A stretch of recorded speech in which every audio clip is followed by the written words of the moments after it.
Mungkin saya ingin bercerita sedikit tentang pengalaman saya berkenalan dengan CAR dan semoga cerita saya ini bisa memotivasi seluruh mitra 3i di seluruh Indonesia.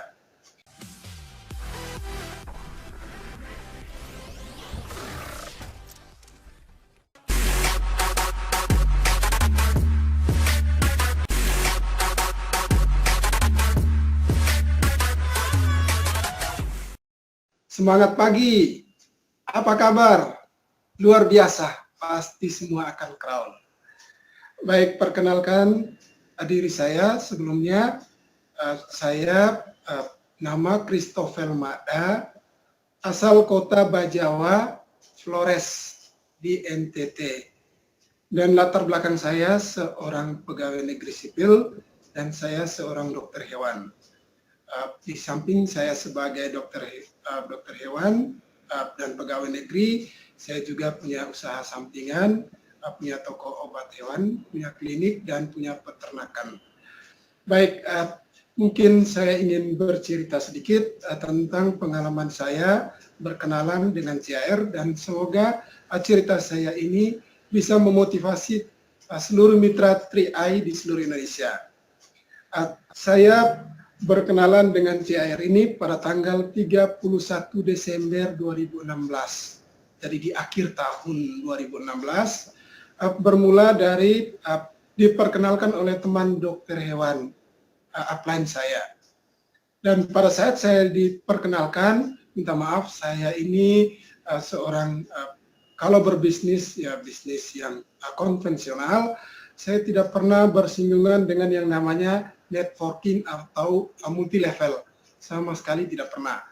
Pada saat awal ditawarkan, saya meminta maaf kepada upline saya itu bahwa saya pasti tidak bergabung, tetapi saya beri kesempatan untuk memberikan saya informasi itu tentang CAR.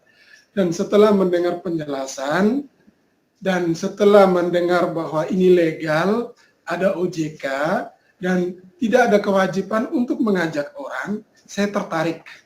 Dan saya langsung bergabung hari itu juga. Dan pada saat bergabung, saya minta maaf, saya tidak ingin menjalankan bisnisnya.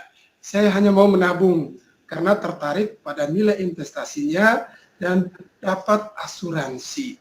Saya sudah punya asuransi, sudah punya tabungan investasi juga, tetapi saya lihat di sini ada kelebihannya, tabungan dengan asuransi itu dapat sekaligus.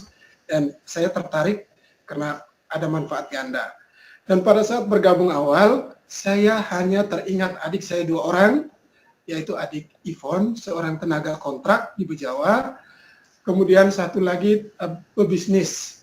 Dan kalau tenaga kontrak ini, gajinya kan tidak tiap bulan, mungkin 5 bulan sekali, 3 bulan, dan seterusnya. Saya mengajak dia karena saya melihat mungkin dia bisa menjalankan, karena dia tenaga kontraknya pendamping desa. Jadi saya pikir untuk pendamping desa ini sambil menjelaskan tentang program pemerintah juga bisa mengajak orang lain menabung, sehingga bisa punya penghasilan. Dan yang satu lagi pebisnis. Kalau bisnis ini murni bisnis, penghasilan itu bisa saja tidak tetap. Pada saat tertentu mungkin dapat, tetapi berbulan-bulan bisa saja tanpa penghasilan. Dan saya, kasihan adik saya 2 orang ini, saya mengajak mereka untuk ikut CAR. Sedangkan saya bilang saya tidak. Saya cuma mau menabung dan saya punya gaji. Dan di bulan Januari waktu itu saya langsung mendapat 100.000, dapat dari 2 orang adik ini. Dan saya terkejut dapat 100.000. Waktu itu, saat itu tidak perlu ujian AAJI. Jadi bonus langsung diterima. Bulan Januari saya dapat 100.000, saya kaget. Tabung di mana dapat bayaran. Walaupun 100.000 atau 50.000 itu menurut saya tidak sembarang orang memberikan kita uang sebanyak itu. Pada waktu bulan Januari, dengan modal dapat 100.000, saya penasaran. Saya belajar flip chart itu, menurut saya kuliah, diktat kuliah yang tebal itu kok bisa belajar. Masa ini flip chart yang tipis ini tidak bisa dipelajari, apalagi ini menghasilkan. Dan saya luangkan waktu 2 minggu saya belajar, dan pada bulan Januari, minta maaf, saya waktu itu saya tidak pernah bertemu leader. leader dari Bali, leader mentor-mentor itu saya tidak pernah bertemu. Dan saya membaca, terus mendengar, dan saya bertemu pada pertengahan Januari itu mentor Lydia, Nimade Lidiawati. Ini terima kasih sekali. Saya waktu itu hanya mau dengar Ibu Lydia itu, mentor itu menjelaskan CAR versi Ibu Lydia bagaimana. Dan setelah mendengar penjelasan, ini mungkin tips juga, pada saat memberikan penjelasan, leader memberikan penjelasan, presentasi, saya tidak berbicara yang lain-lain, tapi saya mendengar. Saya mendengar bukan materinya, tetapi caranya menjelaskan, caranya mempresentasikan. Jadi ketika jadi penjelasan, leader-leader lain sibuk main HP atau ngobrol, saya tidak, saya mendengar. Dan 3 kali saya mendengar, setelah itu saya presentasi sendiri.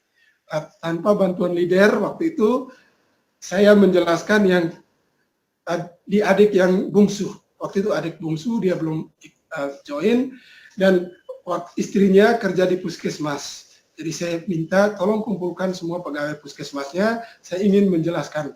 Dan pada saat menjelaskan itu, kebetulan kepala puskesmas dan pegawai-pegawai di puskesmas itu masuk. Jadi saya sendiri terkejut. Padahal mereka ini menurut saya kelinci percobaan. Saya baru melatih presentasi saya. Yang pertama ini apakah sukses atau tidak. Dan ternyata pertama kali presentasi langsung join. Dan saya langsung percaya diri. Dan dalam perjalanan, minta maaf mungkin kalau yang lain kesulitan dapat mitra, tetapi saya tidak. Setiap kali menjelaskan tuh pasti mitra itu banyak masuk. Dan dalam waktu 2 bulan, di bulan Januari, Februari itu saya naik ke leader agensi. Saya tidak bersinggungan, tidak pernah mengenal yang namanya tim agensi. Padahal waktu itu saya jauh dari leader. Dan selanjutnya saya turun ke kecamatan, ke desa-desa, saya jelaskan CAR dan banyak yang masuk. Dan kurang lebih di bulan Mei itu mungkin saya naik di bronze agensi. Dan pada waktu itu kami masih sangat bergantung pada leader-leader di Bali. Dan saya sangat didukung, ini saya terima kasih sekali kepada Bu Lydia, mentor, kemudian Pak Arif, dan Bu Jupe. Ada banyak hal yang mungkin waktu itu saya tidak terlalu paham tentang CAR. Jadi leader-leader ini setiap saat pasti saya telepon. Siang, malam, karena saya tidak paham. Jadi saya butuh informasi yang langsung dari leader ini. Jadi siang, malam saya telepon untuk ganggu dan untuk mendengar penjelasan langsung tentang CAR. Dan pada waktu itu juga untuk input data ini kami masih bergantung pada Bu Lydia. Dan saya punya prinsip bisnis apapun ini jangan bergantung pada orang lain. Ketika bergantung pada orang lain, itu akan mempengaruhi hasil bisnis kita. Jadi saya sarankan yang mau serius di sini, upayakan ya bisa presentasi sendiri dan bisa punya BOP sendiri, dan yang ketiga hal-hal teknis itu dikuasai sendiri. Ya contoh penginputan data dan lain-lain itu kalau bisa sendiri. Kalau bergantung pada leader, leader ini mengurus banyak orang dan bisa saja leader ini sangat sibuk, bisa saja hal-hal menyangkut input dan lain-lain bisa saja tidak selesai tepat waktu. Oleh karena itu sebaiknya masing-masing kita menguasai baik presentasi maupun hal-hal teknis. Dan di CAR ini saya peringkat waktu itu untuk NTT Bajawa sangat cepat. Di bulan Oktober saya di Silver Agency. Dan bulan Desember sebenarnya saya waktu itu sudah di Gold. 2 kaki sudah 90-an juta, di kaki satunya tuh 80-an juta. Tapi waktu itu ada badai AAJI, jadi bulan Januari jaringan rontok, saya turun lagi. Tetapi sampai saat ini saya tidak pernah turun dari posisi silver.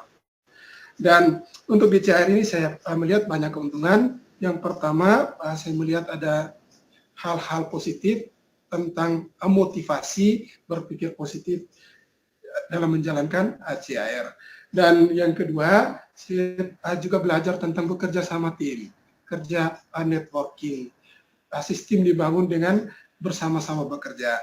Kemudian Yang ketiga, saya merasa untuk saat ini, sebelumnya saya PNS mungkin saya hanya dikenal di Kabupaten Ngada, tapi untuk saat ini saya memiliki teman sahabat yang cukup banyak di seluruh Flores, baik di Bajawa, Nagekeo, Ende, Maumere, Lembata, Manggarai, Manggarai Timur, Labuan Bajo, Papua, Nabire, di Batam dan lain-lain. Jadi saya merasa relasi dan teman saya ini sangat banyak di JAR. Dan di hal yang lain, yang ketiga mungkin di JAR ini positifnya saya bisa menolong banyak orang. Dan di sini saya melihat tim ini akan berkembang kalau leader ini menolong semakin banyak orang. Dan jika orang join, jangan leader itu puas diri, tetapi selalu bekerja. Karena ketika kita juga bisa membuat orang lain minimal bisa menabung, tidak ambil dari uang sendiri, otomatis akan sangat berkembang tim ini. Tapi kalau hanya untuk leader, pasti tidak akan berkembang. Dan di JAR ini saya banyak tantangan juga. Yang pertama, di wilayah Bajawa ini, di Flores ini, banyak yang trauma dengan multi level, banyak yang kena bodong dan lain-lain. Dan untuk hambatan di sini kami banyak sekali tantangan, apalagi di wilayah timur ini kan orang-orangnya keras. Jadi leader-leader termasuk Ibu Lydia waktu itu pernah diancam dengan golok, pernah diteror di mana-mana, di Facebook, di mana di media-media sosial, media apa saja diteror. Jadi pada saat itu memang sangat berat untuk memulai. Yang sekarang ini sudah mudah, sudah banyak sekali JAR, berbagai tim sudah masuk di mana-mana. Jadi itu mungkin untuk menjalankan sekarang lebih mudah dibandingkan kami pada saat itu.